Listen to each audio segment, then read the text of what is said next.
la mer crémeuse vient délicatement garnir la plage de sable sucré. Le soleil fait rissoler les violettes et les fraisiers, tendrement préparés par Mère Nature. Au loin, la neige tombe au sommet des montagnes de sucre glacé que le vent parsème de son souffle. Les vagues ne s'arrêtent jamais aussi loin que le jour d'avant. Le sable fin brûle mes pieds nus et l'eau transparente laisse apparaître toutes sortes de poissons. La pluie ne tombe que la nuit et la terre fertile donne des mangues et autres arbres fruitiers. Il y pousse des cerises en hiver et des melons toute l'année le long des chemins qui s'éloignent des plages.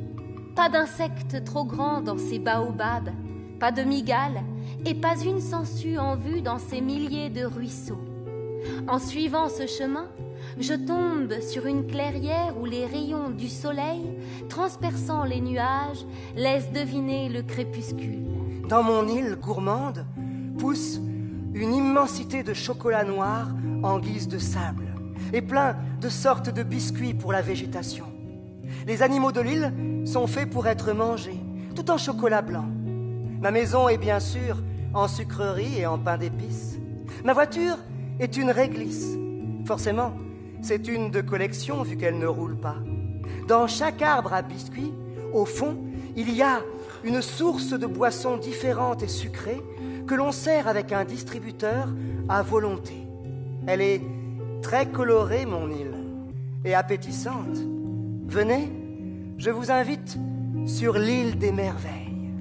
Sur l'île de mes rêves, l'eau de la mer est similaire à un ciel d'été dénué de tout nuage. Accompagné d'un sable fin, aussi pâle que du lait, une plage reliée à des habitations en bois posées sur l'eau. Les gens de l'île ne connaissent pas la méchanceté ni l'hypocrisie. Le bonheur et la santé y règnent. Il n'y a pas de guerre ni de dispute. Puis dans la ville, de grands bâtiments ornent les rues toutes remplies de lumière vive. La ville ne dort jamais, mais la paix et la sérénité y règnent. Pour bien préparer son île, il convient de bien choisir l'emplacement. Prêtez attention au climat, de sorte qu'elle cuise juste comme il faut. Un courant chaud lui donnera une cuisson plus égale, là où les îles battues par des courants froids ont une base craquante, presque dure. Si une île parfaitement déserte a du charme dans sa simplicité, une flore et une faune variées en rehausseront le goût. Il n'est pas conseillé de trop battre l'île, à moins de vouloir finir avec un archipel ou un récif. Pour les grandes assemblées, on peut s'attaquer à la réalisation d'un continent, à condition de s'y prendre quelques millions d'années à l'avance. L'île cauchemardesque.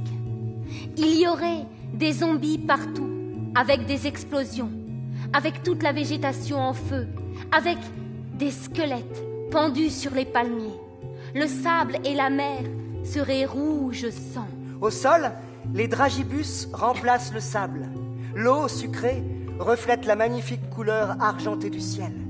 Les arbres ornés de chocolat donnent toutes sortes de fruits plus originaux les uns que les autres. L'herbe, en sucre, fait le plaisir des animaux les plus gourmands. Aucune maison à l'horizon, aucune trace d'humanité.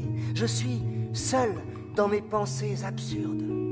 L'île de mes cauchemars serait une île peuplée de gens racistes, où le respect aurait disparu et où il ferait toujours froid, où on maltraiterait les animaux et où il y aurait toujours la guerre, où les maths seraient la seule matière qu'on aurait le droit et le devoir de pratiquer. Les habitations seraient toutes les mêmes et l'originalité serait un crime. Je suis sur une île, tout y est comestible. Le sable me permet de sucrer mon café fraîchement moulu. Les arbres me donnent des fruits qui me nourrissent toute l'année. Et, vous n'allez jamais me croire, mais leurs feuilles se mangent. Hier, j'ai fait un émincé de pissenlit et de bleuets en entrée. Pour le plat de résistance, une petite brochette de fourmis et de scarabées frits à part, avec, en guise d'accompagnement, un petit sauté d'algues fraîchement pêchées. Autour de cette île, la mer est déchaînée, la plage recouverte de cailloux aux bords tranchants. Il fait nuit et il pleut toute l'année. La végétation inexistante du cru manque d'ensoleillement. La vie ne parvient pas à se développer. L'océan de thé m'échoue sur une plage de biscuits. Ici, des parts de gâteaux attendent de tous les côtés. En m'enfonçant un peu plus dans l'île, je tombe sur de majestueux arbres qui produisent des fruits frais à profusion. Épicés, ils le sont déjà, il n'y a qu'à se servir. Un peu plus loin, ce sont de délicieux petits plats végétariens qui mijotent en continu. La table dressée n'attend plus que moi pour ce festin.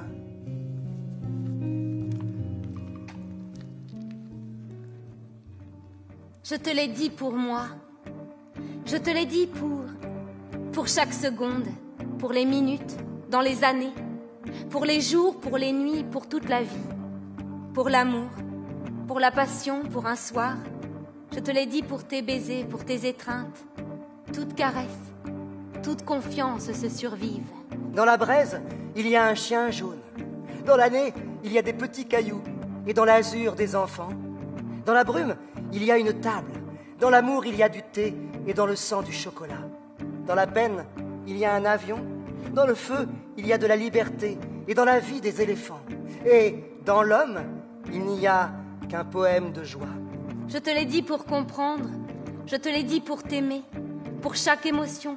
Pour les ressentir dans l'ombre de nos vies. Pour les entendre, pour les transmettre. Pour toute la joie. Pour la colère, pour la tristesse. Pour un sourire. Je te l'ai dit pour tes yeux. Toute caresse, toute confiance se survive. Dans la braise, il y a de la cendre. Dans l'année, il y a 365 jours. Dans la brume, il y a du vent. Dans la peine, il y a des larmes. Dans le feu, il y a du bois. Et dans la vie, le bonheur. Et dans l'homme, il n'y a qu'un poème de joie. Dans la braise, il y a un chameau qui se promène avec un astronaute sur le dos comme un cow-boy. J'ai grandi loin de la ville. Je n'ai pas envie d'en parler. Je n'ai plus aucun souvenir. Je n'ai jamais eu peur d'oublier. J'ai eu parfois des envies d'ailleurs. J'ai eu souvent des moments tristes. Si j'avais eu ne serait-ce qu'une minute, j'aurais encore peut-être un espoir. Aurais-je enfin grandi? Je te l'ai dit pour toujours. Je te l'ai dit par amour. Pour chaque jour, pour les beaux jours. Dans la tour. Pour les cœurs, pour les sœurs, pour toute la nuit, pour la vie, pour la poésie, pour un récit. Je te l'ai dit pour la vie, pour tes envies. Toute caresse, toute confiance se survive. Voguant sur la mer bleue, le canot de l'espoir, naviguer sur la Loire avant qu'il ne fasse noir, tout en écoutant de la musique classique. Mais la mélodie cloche, elle est trop mécanique. C'est quand tu cours vite que tu me sembles un temple. Tu resplendis la nuit lorsque je te contemple. Et tes yeux obsédants me fascinent sans cesse. C'est en pressant le pas que j'irai à ta messe. Si dans ma longue vie mon esprit a du cœur, pourquoi suis-je donc poursuivi par le malheur? J'ai enduré les coups, les échecs en silence. Et pourtant, inexorablement, je me lance. Dans ma petite nuit, j'entends même la pluie. J'entends même la pluie dans ma petite nuit. J'essuie les carreaux d'un chiffon sous la pluie. J'entends le cuivre des casseroles bouger dans la nuit. Qu'y a-t-il dans ces délicieux petits cookies? Qu'y a-t-il dans tes yeux bleus quand tu me souris? Qu'y a-t-il dans ces nuages filant dans le vent? Quelles mains ont pu glisser dans ces beaux cheveux blancs? Le soleil s'est levé en saluant la lune, et il m'a caressé en attrapant ma prune. La lumière est chaude et ne s'arrêtera pas. Elle brillera encore pour des jours et des mois. Un ténébreux agent discret et silencieux quittait son univers en rejoignant les cieux. En battant pleinement de ses ailes dorées, il semblait bien trop vif, tendrement désœuvré. Les oiseaux chantent quand le soleil brille dans le ciel. Les ours de la forêt dégustaient leur doux miel, aux aguets de tout bruit, partageant ce trésor de cette liberté qui traverse mon corps. Il jouait toute sa vie, et les peines et les joies. Tous les soirs sur la scène, son piano sous ses doigts. Et après son concert, il fumait son cigare, en buvant sa vodka et parfois un ricard. L'angle choisi pour ce tableau m'a bien ravi, car de guingois, il semblait sans a priori. Sur le mur du salon, il formait un brouillon. Fenêtre sur le monde, et passages sans fond.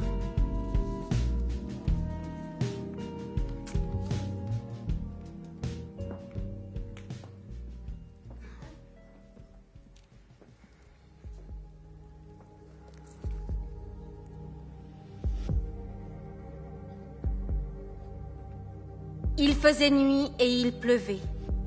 Ce genre de pluie sans fin, qui pourrait énerver le plus patient des hommes. Je marchais dans une rue sombre et déserte. J'avais froid. Si froid que j'enfonçais mon chapeau un peu plus sur ma tête et resserrais mon imperméable comme si cela allait changer quelque chose. J'avançais d'un pas précis et décidé, pressé de rentrer chez moi, quand soudain, devant moi, un immeuble se dressa. Il était tout ce qu'il y a de plus commun à une chose près. C'était la première fois de ma vie que j'en voyais un à cet endroit. Intriguée, je m'approchai, poussée par ma curiosité naturelle. Je me retrouvai face à une porte banale. Elle semblait verrouillée, mais je voulais tout de même m'en assurer. Alors j'actionnai la poignée. Elle me résista à peine. Je pénétrai alors dans cet immeuble mystérieux. Ma première sensation fut la chaleur, une douce chaleur qui peu à peu me réchauffait les doigts et les pieds. En même temps, je m'aventurai dans le rez-de-chaussée, un grand hall avec une banque d'accueil comme les hôtels d'antan. Une sonnette sur laquelle j'appuyai avec un peu d'appréhension. Je n'attendis pas longtemps avant qu'une porte, située derrière le comptoir, ne s'ouvre et laisse apparaître un homme avec une tête de chien. Pas n'importe quel chien. Le mien, Sherlock. Son apparition me laissait sans voix. Il prit la parole pour me souhaiter la bienvenue à la résidence du souhait volatile. Je restais surpris par le visage de cet homme, mais tombant de fatigue, je me laissais supposer que mon imagination me jouait des tours. Nous marchions dans ce couloir qui me paraissait interminable. Et au moment même où cette pensée me vint, l'homme à tête de chien ouvrit la porte de ma chambre. Coïncidence ? Elle semblait à première vue normale. Certains bruits ambiants ne m'évoquaient rien d'alarmant, jusqu'à cet étrange moment où un cri retentit dans l'hôtel. Quelqu'un venait de disparaître. Seul un pendentif en forme d'éléphant semblait indiquer la présence de cet individu. Si depuis que j'avais poussé la porte de cet immeuble, j'allais de surprise en surprise, ce pendentif, lui, ne m'était pas inconnu. Enfin presque. Je l'avais vu en rêve la nuit dernière. Il ornait un sympathique décolleté. Était-ce cette femme qui avait disparu? Pourtant, j'aurais juré un cri d'homme. Étrange, je ne me trompais que très rarement sur ce genre de détails.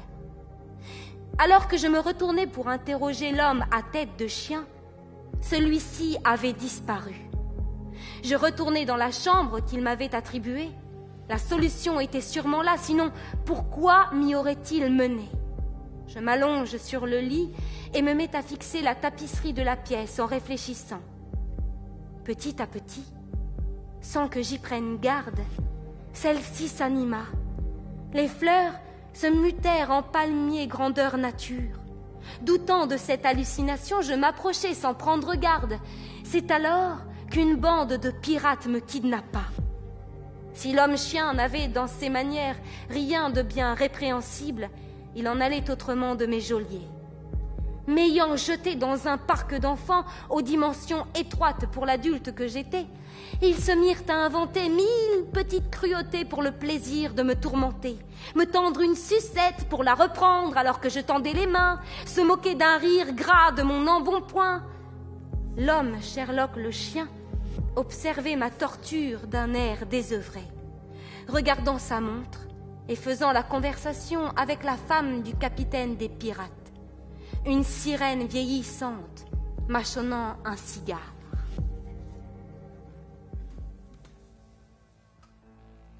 La nuit, on dit que tous les chats sont gris. Ceux des villes en plus de n'être ni blancs ni noirs, sont agressifs. La pluie tombe sans cesse, froide, violente et gluante. L'homme est d'humeur maussade, son chapeau posé de guingois sur son crâne est plutôt mauvais signe. Son imperméable taché, usé, de couleur indéterminée, ne lui donne plus l'allure élégante qu'il avait avant la catastrophe, avant cette nuit épouvantable et sans fin.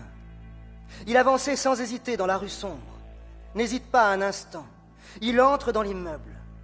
Enfin au sec, mais trempé jusqu'aux os, il se met à sangloter, et, encore moins rassurant, l'immeuble est sombre, sans bruit, et ne semble pas très accueillant. L'homme, vêtu de son imperméable et de son chapeau, décide de prendre son courage à deux mains et d'aller explorer ce mystérieux lieu qui semble renfermer des secrets. En avançant dans sa visite, il commence à sentir une présence. Il se retourne, encore sous le choc de cette nuit sans fin, et tombe nez à nez avec un petit garçon, tenant dans ses bras une énorme peluche éléphant. « Tu as vu mon fanfan ?» lui demande l'enfant. L'homme n'en croit pas ses yeux. Que fait cet enfant seul, la nuit, dans cet immeuble? L'enfant se mit à pleurer. Il le prit avec lui et décida de l'emmener hors de l'immeuble, hors de cette ambiance froide et effrayante. Dehors, l'enfant dans les bras, il se rendit jusqu'au port pour essayer de retrouver les parents de cet enfant qui ne parlait pas un mot de français. Il marcha un moment avant d'y arriver. Il se faisait 4 heures du matin, il faisait de plus en plus froid. Arrivé au port, un bateau était sur le point de partir. L'homme décida de courir pour le rattraper lorsqu'il se retrouva nez à nez avec des pirates.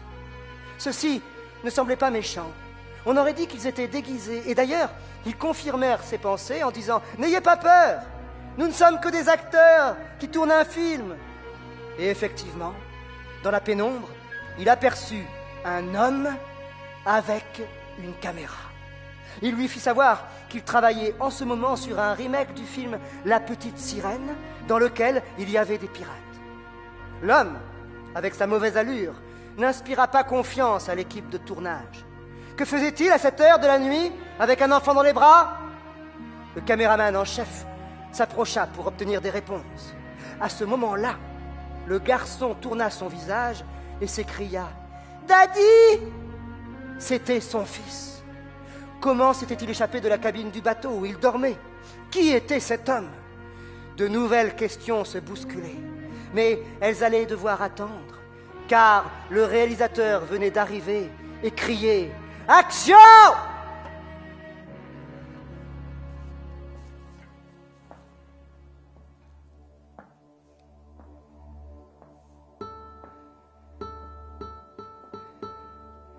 Cela fait un moment que je déambule dans les rues de la ville d'Ancor, sans même m'en rendre compte. Il fait déjà nuit. Quelque chose me surprend. Les rues sont désertes, pas un chat. Je ne croise personne depuis que la pénombre est apparue, mais pourtant, je sens une présence. J'ai comme l'impression que quelqu'un me suit, caché derrière mon imperméable et mon chapeau. La pluie commence à tomber et le tonnerre gronde. Il faut absolument que je trouve où me réfugier. J'arrive au pied d'un immeuble et décide d'y entrer. Je m'arrête devant les boîtes aux lettres et là, quelle surprise! Le nom de Natalia Demoulin, mon amour de jeunesse. Est-ce bien la même Natalia? Je dois en avoir le cœur net. Je monte l'escalier 4 à 4 en direction de son palier et je m'arrête devant sa porte. Mon cœur tambourine dans ma poitrine. Je me décide enfin à sonner. J'attends ce qui me paraît être une éternité. Et enfin, la porte s'entrouvre sur Natalia. Ma Natalia. Elle me regarde, surprise, et me fait entrer. Lorsque je la vis entière à la lumière, je me rendis compte que celle-ci avait beaucoup changé. Elle n'était plus aussi belle qu'autrefois. Ses cheveux n'étaient plus de cette si belle couleur blonde que j'aimais tant. Elle les avait teints en rouge. Elle avait aussi beaucoup grossi. Elle était devenue aussi grosse qu'un éléphant. À vrai dire, Cela lui allait plutôt bien à Natalia. Elle avait pris du poids, mais conservé sa grâce de jadis. Elle se déplaçait simplement. Quand elle s'approcha de moi, elle porta sa main à sa bouche. Dès qu'elle me reconnut, ses beaux yeux se remplirent de larmes. Elle balbutia mon prénom, trop choquée pour en dire davantage. Et je lui répondis, avec une douceur que je ne me connaissais pas. « Oui, c'est bien moi. » Et elle s'effondra, à genoux, en répétant « Ce n'est pas possible, ce n'est pas possible. » Puis soudain, elle se reprit et me dit « Je te croyais mort, vieux pirate. » Et toi, tu es toujours ma sirène, lui répondis-je. Les années sans toi m'ont paru une éternité.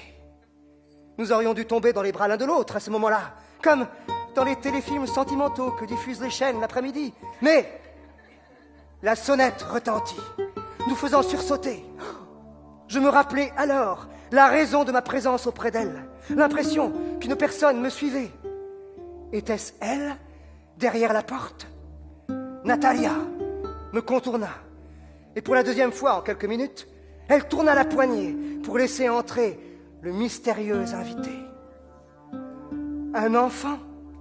Mon cœur s'arrêta, imaginant toutes les possibilités, les ressemblances qui feraient de lui mon fils. Je nous voyais déjà former une famille, lui parlant de mes voyages, jouer avec lui, le disputer après une bêtise. Mes pensées s'arrêtèrent à l'instant même où un autre homme sortit de l'ombre. Celui-ci ressemblait aux pères idéaux des publicités. Il avait un regard tendre envers cet enfant, et sa délicatesse envers Natalia m'interdirent de briser cette famille. Je pris la décision de les quitter, en leur souhaitant le meilleur du bonheur, tout en pensant à celui que j'aurais pu vivre. Sur le chemin du retour, je pensais à ce petit, mon portrait craché, lorsque j'étais enfant.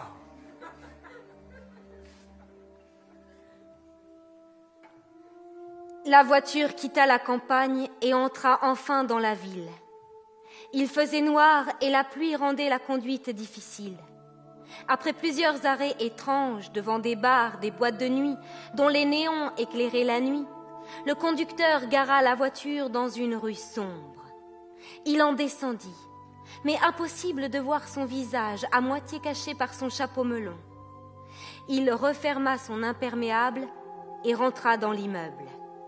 Je décidai donc de descendre à mon tour et de le suivre dans cet immeuble sombre et inquiétant. J'ouvris la porte et vis l'homme monter dans l'ascenseur.